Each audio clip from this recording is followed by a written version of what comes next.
présenter donc maintenant Jorge Lobos, qui est, je crois, quadragénaire. C'est important parce qu'il est jeune, donc, et il a déjà traversé plusieurs systèmes, plusieurs univers de l'architecture. L'expérience qu'il mène avec l'ONG Architecture, Emergency and Human Rights, je pense, ne sera pas la dernière non plus.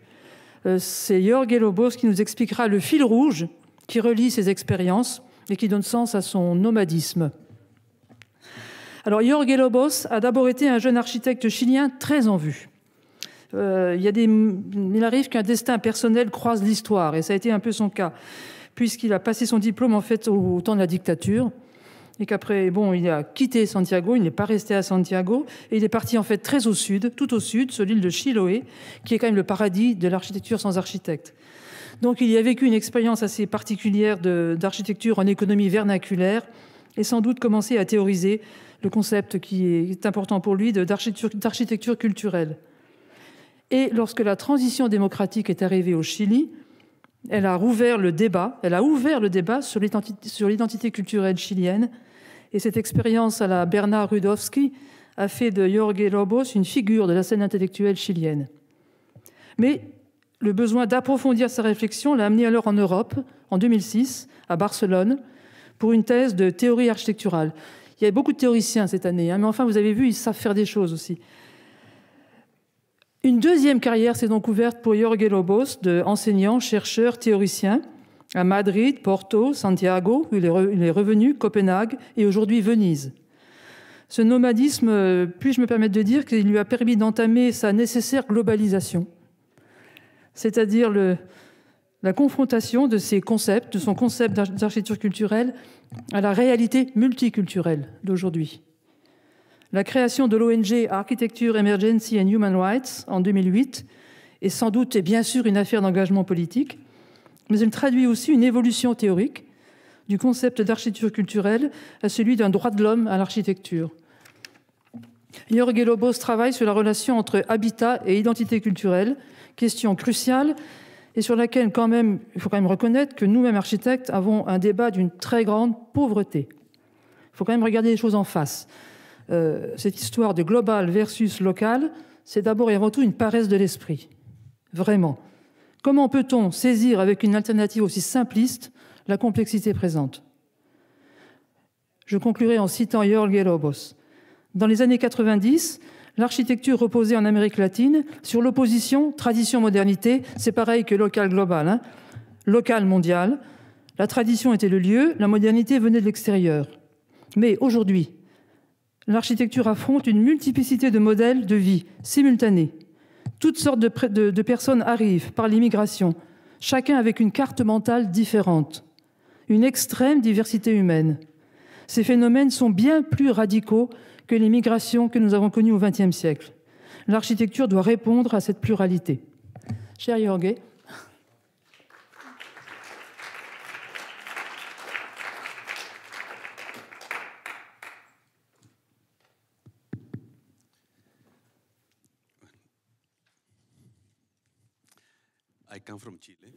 je viens du Chili, un petit pays où chaque citoyen a le droit de dire ce qu'il souhaite. Un pays où les millions d'habitants ont lu la littérature. Pablo Neruda, tous les enfants, y compris ceux des classes ouvrières. C'est grâce à... Ce n'est pas de moi, mais c'est ce qui a été dit en 1972 à l'ouverture de l'Assemblée générale des Nations unies.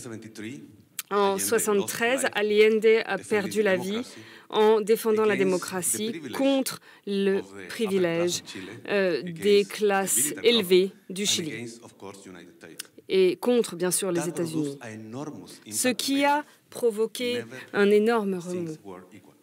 Les choses n'étaient plus égales à partir de ce moment-là. 50 ans plus tard, je vois que Salvador Allende, qui était docteur, homme politique, personne publique, que cet homme est mon influence principale dans mon travail. Et c'est pour cette raison que je pense que l'architecture est un droit humain. Un droit humain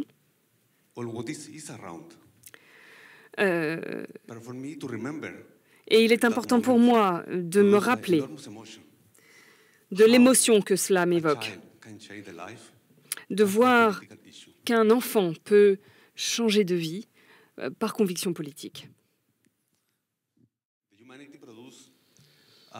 Je me reprends. L'humanité crée des connexions, ce qui veut dire que nous sommes tous connectés à la même connaissance, à un même destin. C'est cette connaissance que l'humanité crée et qui est l'essence même de la vie et qui est l'essence même de l'évolution. Rupert Reeves, Beautiful History, commence avec l'explosion d'atomes. Et cette explosion d'atomes, il y a des milliers et des milliers d'années, qui ont créé la vie sur Terre, qui ont créé une planète de plantes, d'océans. Et il y a 3 millions d'années, Lucie s'est mise à marcher dans un pays que l'on appelle aujourd'hui l'Éthiopie. À partir de ce moment-là, l'humanité ne s'est plus arrêtée de marcher. Elle a continué, elle a poursuivi.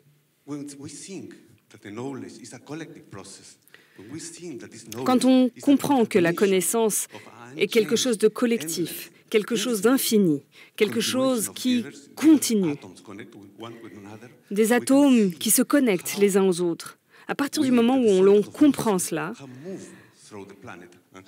on comprend que depuis Lucie, nous avons conquis la planète. Et c'est ça l'architecture. Cette connexion est partie intégrante de l'architecture. On voit l'impossibilité de la connaissance individuelle. On ne peut créer les choses seul. Cette connaissance et ce lien à l'humanité est essentiel. C'est ça notre destin, notre destinée. Si l'architecture fait partie de cette connaissance accumulée et commune, alors oui, l'architecture est un droit humain. Pourquoi ? Parce que nous faisons tous partie de cette connaissance collective. Nous avons tous le droit d'utiliser cette connaissance. Mon histoire personnelle commence ici, à Chiloé. Chiloé est un laboratoire d'idées, en quelque sorte, qui a été découverte il y a 40 ans par des architectes. Avant, il n'y avait pas d'architecture à cet endroit. Ici, tout est fait du même matériau. Vous voyez le pont, les fondations, les maisons, les bateaux, tout est fait de bois. C'est la même chose pour les églises.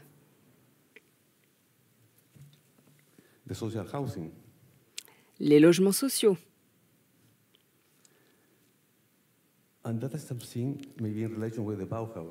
Et le lien avec la Bauhaus est évidente.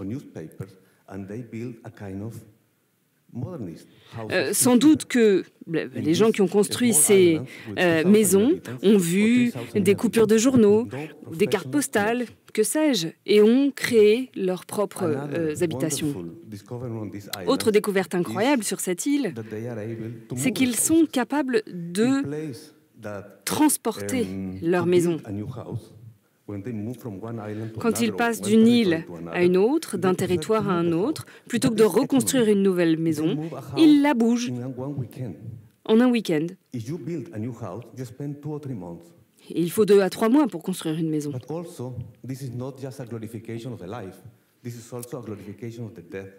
Mais donc, on célèbre ici non seulement la vie, mais aussi la mort. Ici, vous avez le plus long pont de Chiloé.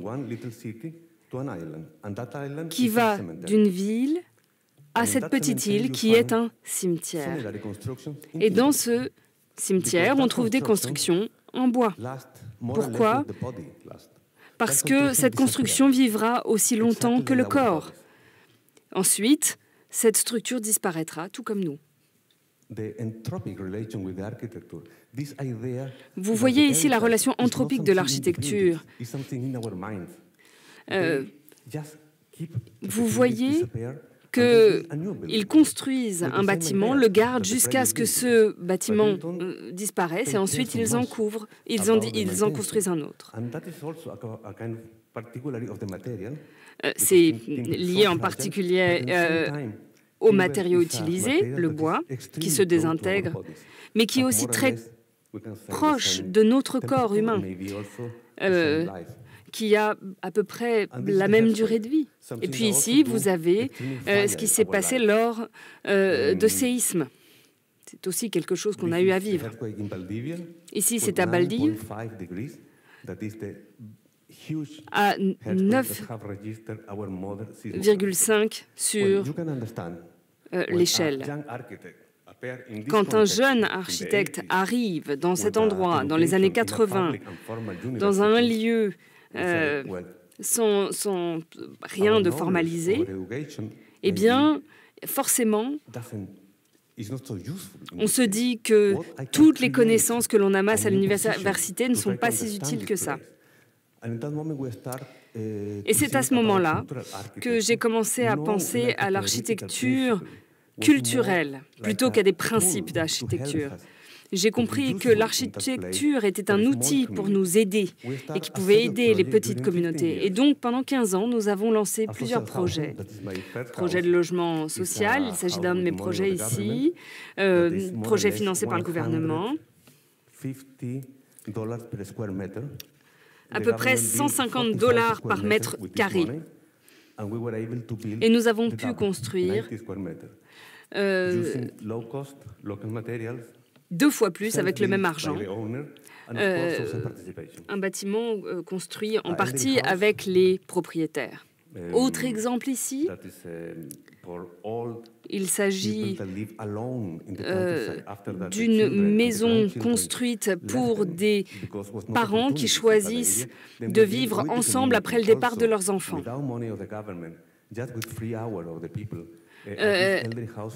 Et l'idée, c'est une sorte de maison de retraite, c'est de permettre à ces gens de vivre ensemble. Et ici, vous avez l'exemple d'une école pour des enfants de pêcheurs. Alors, c'est un bâtiment public. Il y a une exigence, c'est qu'il dure au moins 50 ans. Mais lorsqu'on n'a que du bois, mais de bons charpentiers, on se dit qu'il faut changer la règle. On a mis 4-5 ans à convaincre le gouvernement que l'on pouvait construire un bâtiment, non pas en béton, mais en bois. Et pour le même budget, c'est exactement ce que nous avons fini par faire. Ici, c'est un bâtiment pour une famille aisée où nous avons tenté d'appliquer certaines idées sur la démocratisation du concept. Nous avons regroupé les familles, nous leur avons dit peut-être que vous avez des sous-groupes, 7 enfants, 2 parents, ça veut dire qu'il y a forcément des sous-groupes. Et donc, ils ont divisé la famille en 4 groupes. Un père dans la bibliothèque, la mère dans l'orangerie, les enfants dans l'aire de jeu, et enfin, le 4e espace, l'espace de vie, la salle à manger, le séjour. Et quand on a fini ce processus, on a réuni la famille et on a vu quelles seraient les positions de chacun de ces espaces. Autre maison, mais même principe. Ici, il s'agissait de séparer la famille en 3 groupes. Un groupe avec tous les enfants, un groupe qui était père et mère, et la pièce centrale était la zone de vie, la zone sociale, Et c'était très important de garder cet ordre et cette division. Et plus tard, ils ont décidé de l'agencement de l'espace. Ici, on a le musée archéologique qui a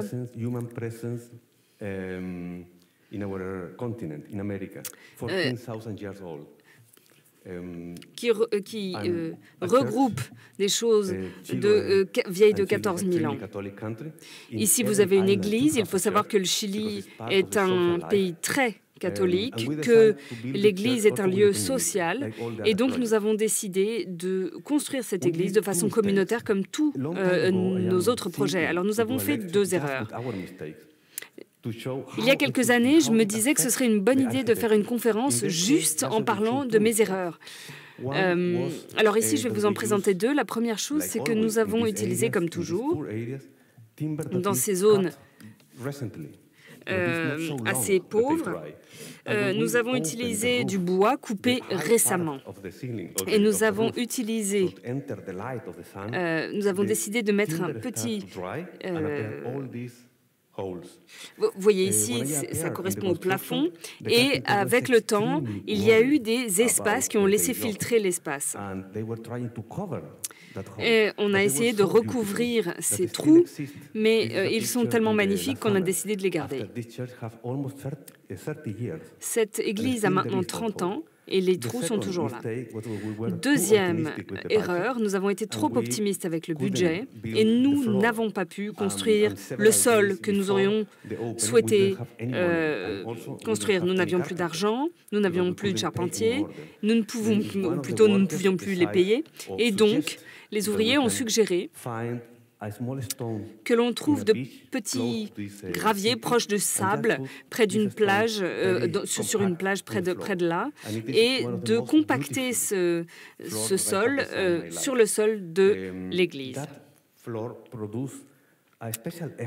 Et ce sol a eu un effet très particulier. Lorsque vous rentrez dans cette église, évidemment, le gravier fait un son. Et dans l'église, cela produit un écho. Lorsqu'on fait un deuxième pas, le son est plus doux. Le troisième pas, encore plus doux. Et il y a quelque chose un peu mystique dans cette expérience.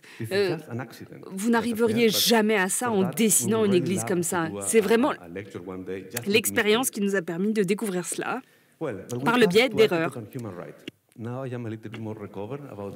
Pour en revenir à mathématiques, je suis remis de mes émotions, donc je peux parler de façon un petit peu plus fluide de l'architecture et des droits humains. Lorsqu'on a une structure qui va durer 20 ou 30 ans, il y a plusieurs problématiques. Premièrement, l'identité et la culture est souvent utilisée comme un outil de guerre pour séparer les humains, qui est utilisé par les partis politiques pour diviser les gens. Et donc, on ne pouvait plus parler de culture de cette manière lorsque l'architecture était utilisée contre les humains.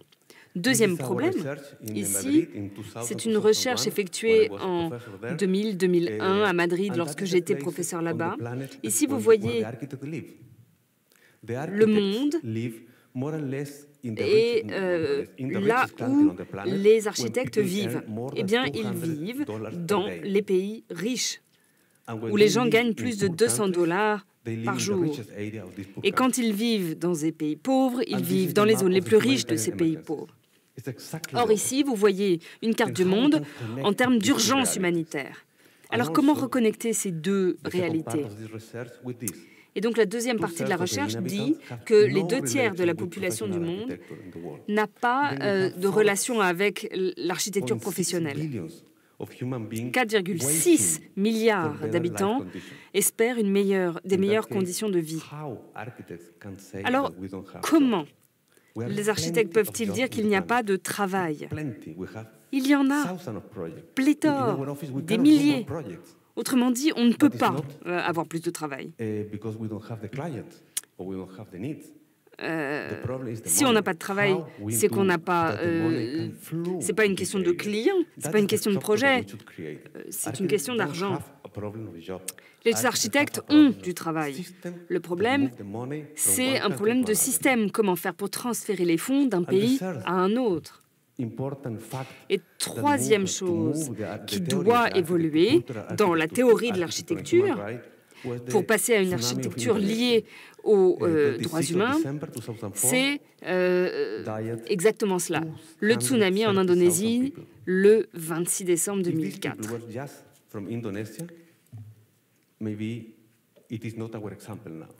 Alors, c'était en Indonésie, ce n'est pas nous. Mais lors de ce tsunami, il n'y a pas que des Indonésiens qui sont morts, mais aussi beaucoup de touristes. Car il se trouve que les lieux touchés étaient magnifiques. Et donc, évidemment, les pays européens, l'Australie, etc., ont commencé à donner beaucoup. Médecins sans frontières à Barcelone ont reçu en 3 jours la cible qu'ils avaient espéré atteindre. Ils ont, à tel point qu'ils ont écrit aux radios et aux télés en leur disant « c'est bon, on a suffisamment ». Et ils ont fini par avoir 3 fois plus que ce à quoi ils s'attendaient. C'est la même chose pour les architectes. C'est quoi le problème en Indonésie? C'est qu'il n'y avait pas de plan de reprise, comme souvent dans les cas de crise d'urgence. Donc, je pense qu'il y a 11 sujets d'urgence. Premièrement, les urgences humanitaires et le cycle des urgences humanitaires. Tout le monde sait que ces urgences sont cycliques. Elles reviennent encore et encore. 85% de ces urgences sont prévisibles et pourtant, nous n'avons pas de plan. Ici, on a le Mozambique en l'an 2000. Même chose que ce qui s'est passé cette année. C'est une situation qu'on retrouve chaque année. Ici, on a eu le projet suivant. On n'avait pas d'argent pour construire, mais on avait de l'argent pour les écoles. Donc, on a construit cette école comme une plateforme de survie.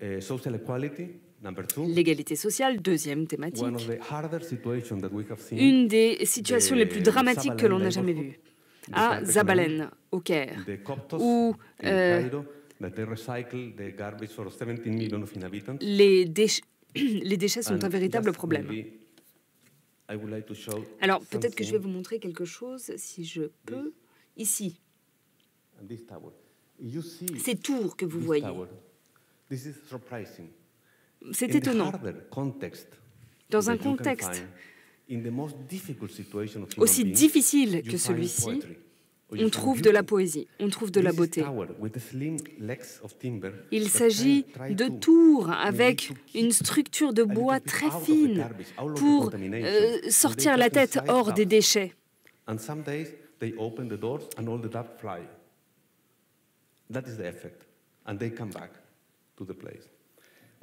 Et dans cette zone, les enfants vont à l'école, les gens travaillent. Et l'idée, c'est d'essayer peut-être de mieux couvrir certaines zones pour que les travailleurs aient de meilleures conditions de travail. Ici, vous avez la séparation entre Palestine et Israël. Et malheureusement, beaucoup de nos collègues travaillent à la construction de ce mur. On a des architectes, des ingénieurs qui ont travaillé à la construction de cette structure. Pas pour la paix, pas pour la communauté, mais en fonction d'un contexte de guerre. Ici, on a des puits qui ont été récupérés pour garder les habitants. C'est simple. Si l'on creuse, dans le sol, il faut demander la permission au gouvernement israélien. Le gouvernement dit non les 3 quarts du temps. Et donc les gens sont obligés de déménager. Ensuite, nous avons tout ce qui est construction illégale, informelle, si vous voulez. Ici, vous avez une des rues d'un tel quartier. L'après-midi, le soir, à la fin de la journée, quand les gens rentrent chez eux, eh bien, il y a énormément de personnes dans les rues. Donc l'idée, c'est d'améliorer la densité, de créer des tours avec du bambou, de façon à améliorer l'espace.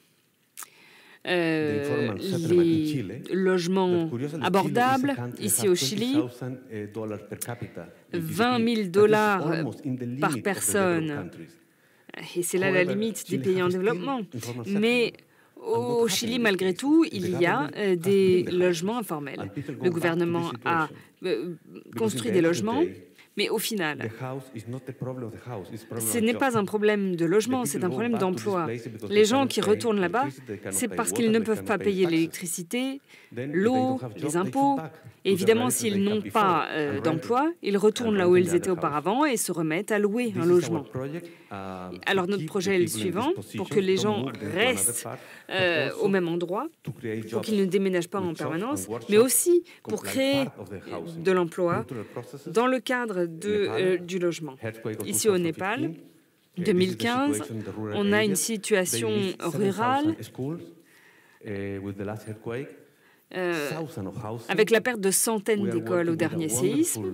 Nous avons travaillé avec une organisation qui s'appelle Ormanti, qui construisent des centaines de bâtiments. Et nous les aidons avec des logements communautaires.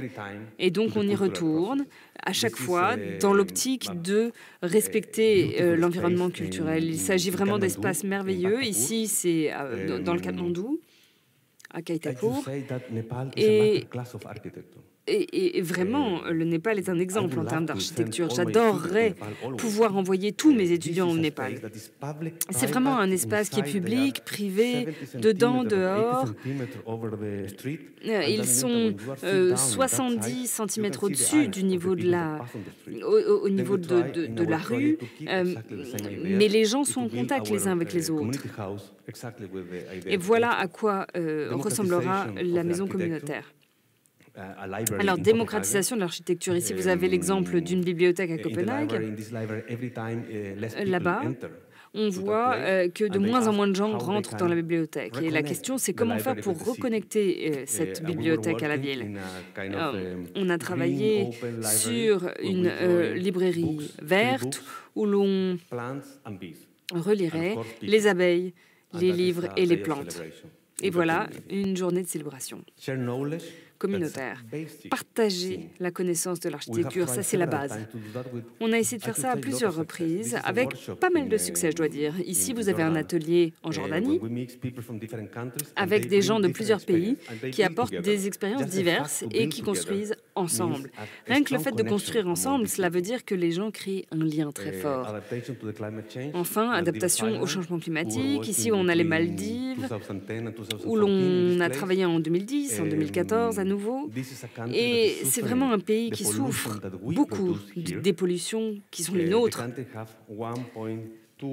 Je crois qu'il y a 1,2 mètre de déchets du niveau de la mer.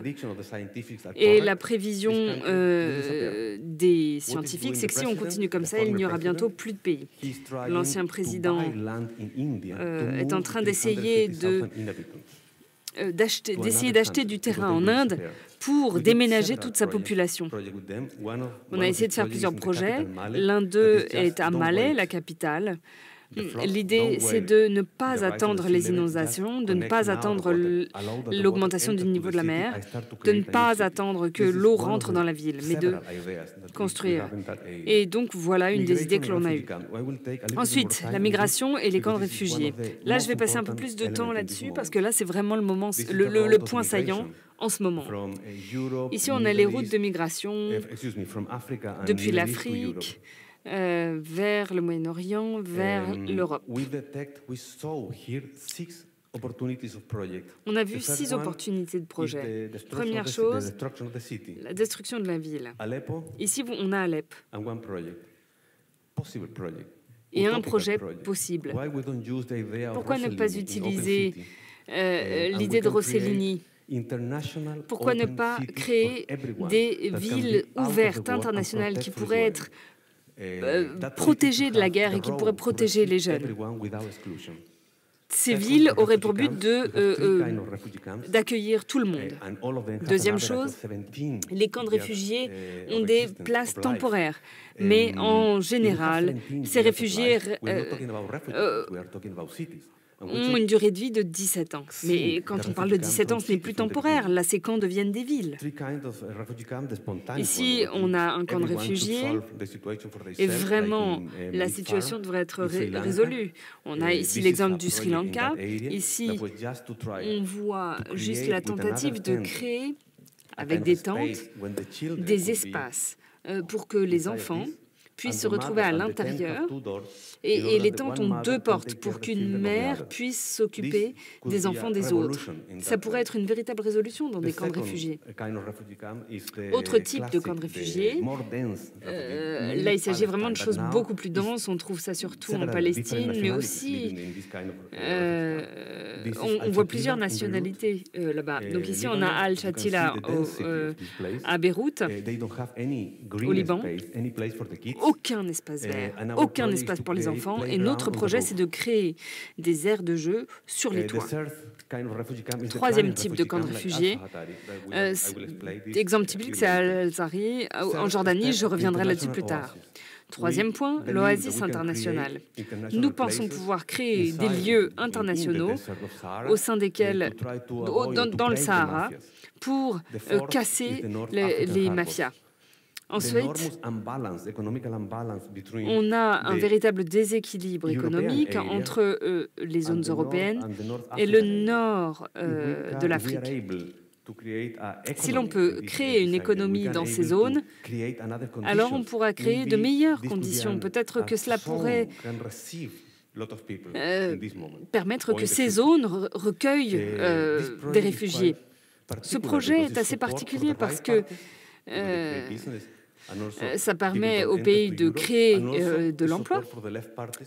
Donc c'est bon pour les partis de droite, mais c'est bon pour les partis de gauche aussi parce qu'on garde l'aspect culturel. Donc c'est bon en termes de politique pour les 2 camps. Ensuite, des centres de réception. Ici, on a un exemple en Sardaigne. Dans mon université, l'université de Sassari, avec mes étudiants, un des cours était sur des projets d'intégration avec les communautés et les réfugiés d'Afrique du Nord. Les réfugiés ont suggéré qu'ils pouvaient réhabiliter des parcs abandonnés. Le projet, c'était simplement de nettoyer le parc. Et dans ce processus, on a découvert 2 autres projets. C'est le projet le moins cher qu'on ait jamais fait, fait par un réfugié du Mali qui s'appelle Mamadou. Mamadou avait 18 ans et il savait comment créer ce genre de nid avec de petites branches que l'on a retrouvées dans le parc. Ce projet a coûté 5 €. Et au bout de 2 ans, cette construction existe toujours et est très appréciée des enfants. Deuxième sous-projet, les habitants se plaignaient de ne pas avoir de banc. Et voici un banc qui peut asseoir 100 personnes avec des sacs de sable.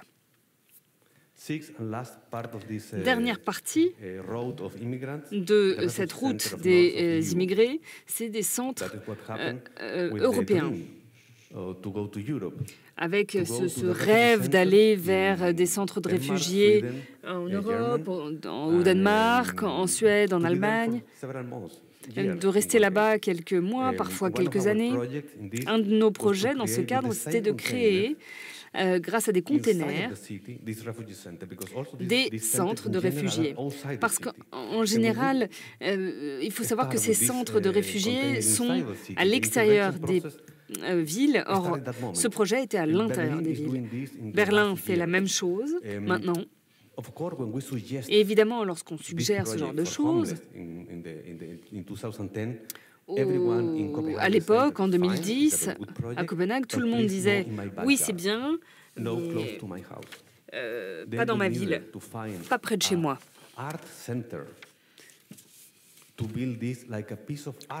Et donc, on a fini par construire ceci avec, comme un centre artistique, comme une œuvre d'art, si vous voulez.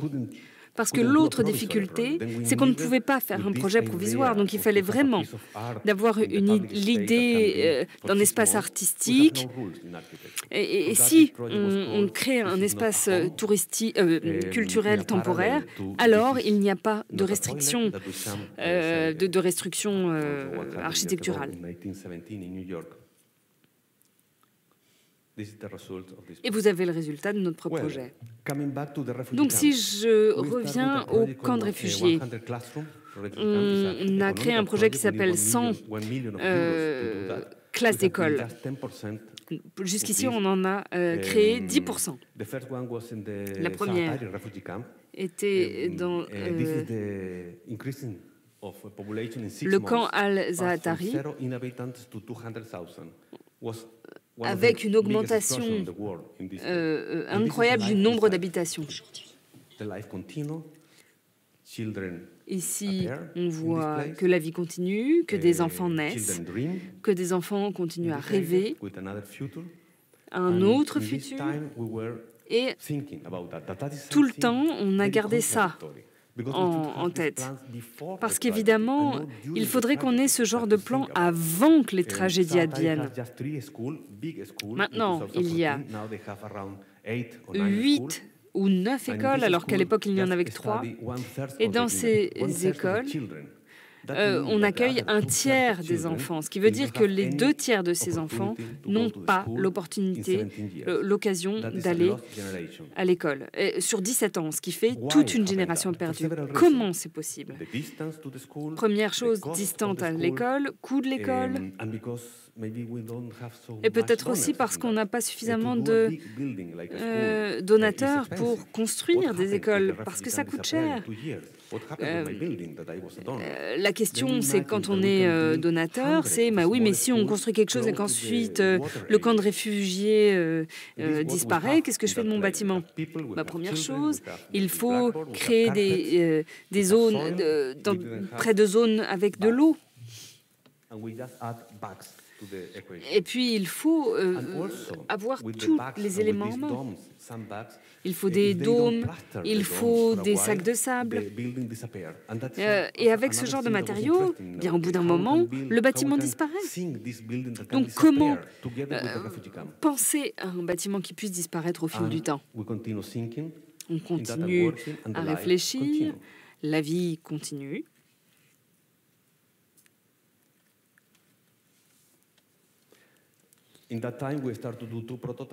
Et pendant ce temps, on a fait 2 prototypes à Copenhague, l'un à Copenhague et l'un et l'autre à Valparaiso, au Chili,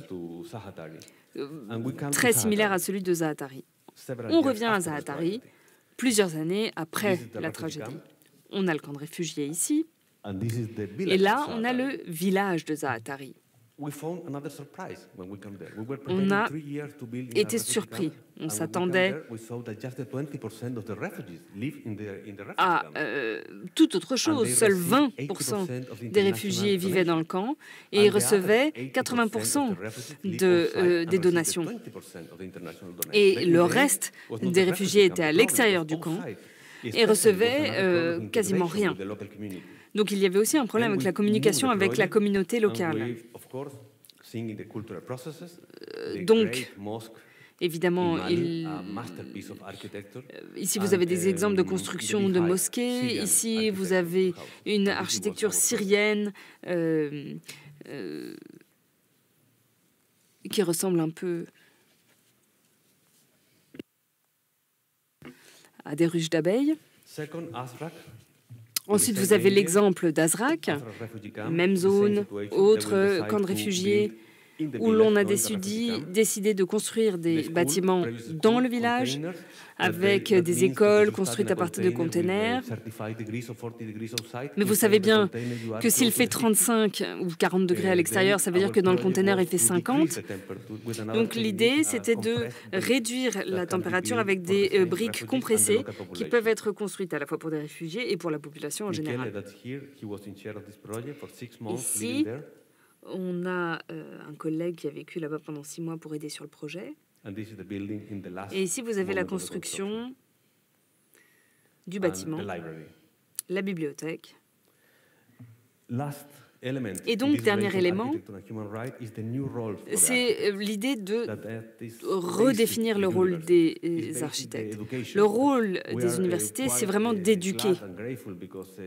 Évidemment, nous sommes tout à fait reconnaissants d'avoir l'occasion de donner cette conférence. Mais nous avons besoin d'architectes pour pouvoir relever ce défi.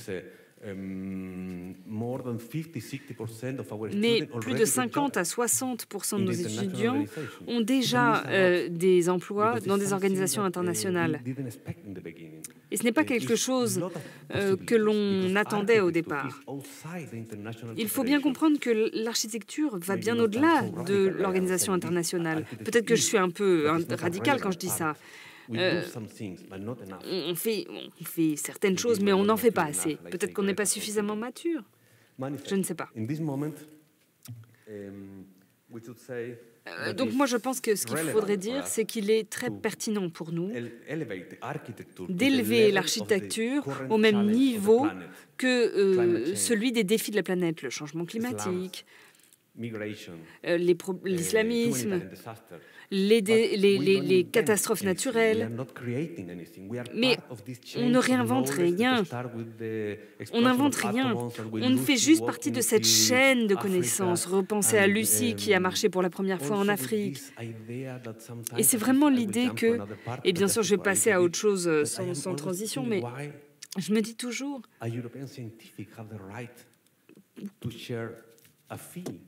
Est-ce que vraiment un scientifique a le droit d'obtenir un salaire pour donner des médicaments, pour que les Africains puissent avoir des médicaments, alors que si le premier homme n'avait pas marché en Afrique, on ne serait pas là aujourd'hui. Autrement dit, si je ne suis pas là aujourd'hui, en ce moment, et je devrais vous remercier, alors quelqu'un d'autre le ferait à ma place. Cette connaissance est vraiment commune. Nous sommes totalement nécessaires et en même temps entièrement indispensables parce que l'humanité, c'est justement cette connaissance commune. Et donc, l'implication sociale est très importante pour l'architecte. Les bâtiments... Ici, on a un exemple de Manchester, les logements sociaux. Ici, on a Copenhague. Ici, on a micro-rayon. Dans l'ex-République tchèque, avec des milliers de gens qui ont dû vivre dans ces logements absolument atroces après la Deuxième Guerre mondiale.